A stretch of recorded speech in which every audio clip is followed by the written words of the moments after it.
In this series of videos, we're going to take a look at using the Model First features of Telerik OpenAccess ORM. So to get started in this video, we'll first create a Telerik OpenAccess class library, give it a name.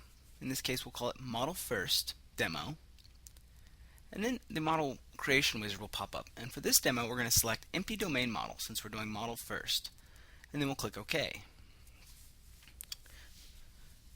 Now we'll go ahead and drag out some domain classes to create our entities.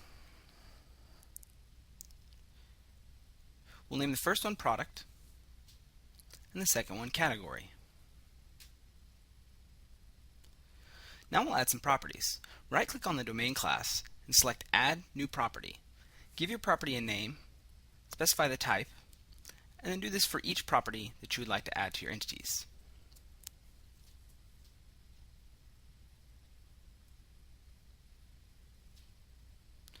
We'll define associations after we define all the properties. The category ID we just added will be used to define our associations in a few minutes. So now we're going to add an ID to category, and we'll now add the category name. OpenAccess ORM requires that each persistent type have an associated primary key. So we'll first set the ID property of our product class to be the primary key. And as you can see, the designer will reflect that by showing the key icon next to the ID property. Now we'll do the same thing for our category entity. Our model is now finished. However, when we save, you'll see that the validation system has alerted us to two warnings within our domain model. These warnings are completely valid, and the project will save and compile as is since these are warnings.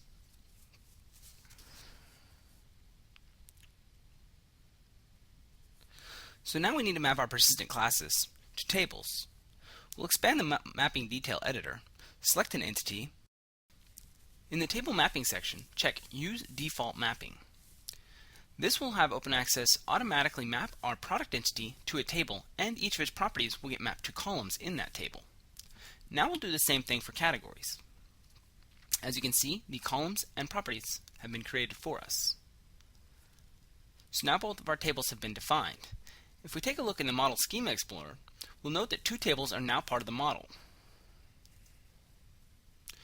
We can modify the tables by right-clicking on our entity and selecting Edit Table. For example, here we can change the product table name and put a capital P for product.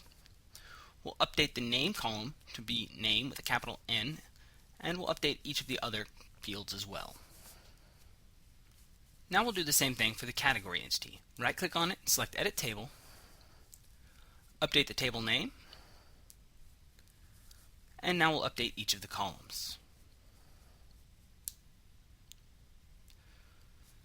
Now our model's almost ready. The next thing we need to do is define relationships. So we'll go over to the toolbox, select the Association tool, and create an association between categories and products by clicking the product and dragging over to the category object. This will open the Association Editor dialog. In here we have two views, the Object View and the Relational View.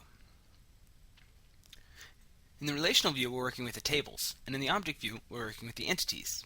The target class describes the parent entity in the relationship. The primary key property is automatically selected. The source class describes the child entity in the association. If you don't have a foreign key specified in the source class, you can use the default option, which will have OpenAccess automatically create a foreign key in the database. In our model, we created category ID property, so we'll go ahead and use that as our foreign key. Once we click OK, a new relationship and navigational properties are created.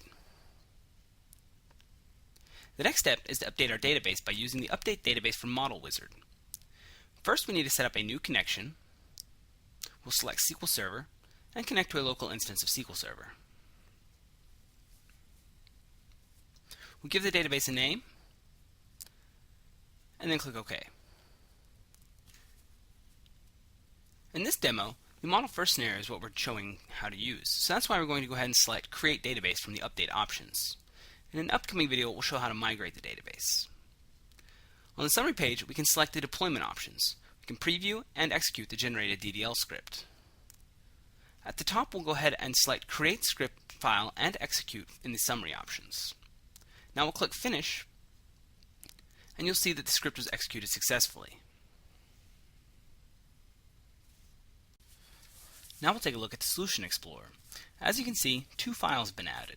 The first is the configuration file, which holds the connection string for our database connection.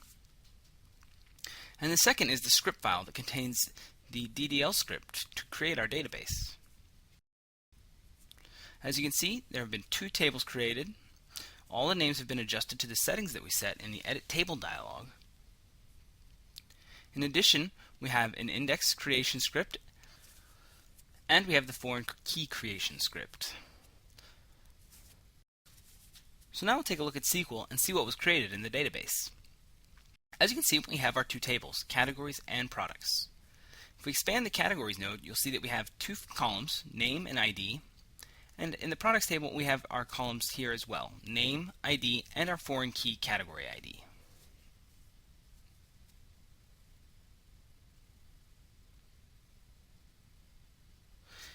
In this video, we took a look at how you can get started using the Model First features of Telerik OpenAccess ORM. First, we created a new empty domain model and defined our entities. Then we defined our default mapping and modified our table and column names. Then we created a simple one-to-many association, and the final step was to update our database based on our newly created model.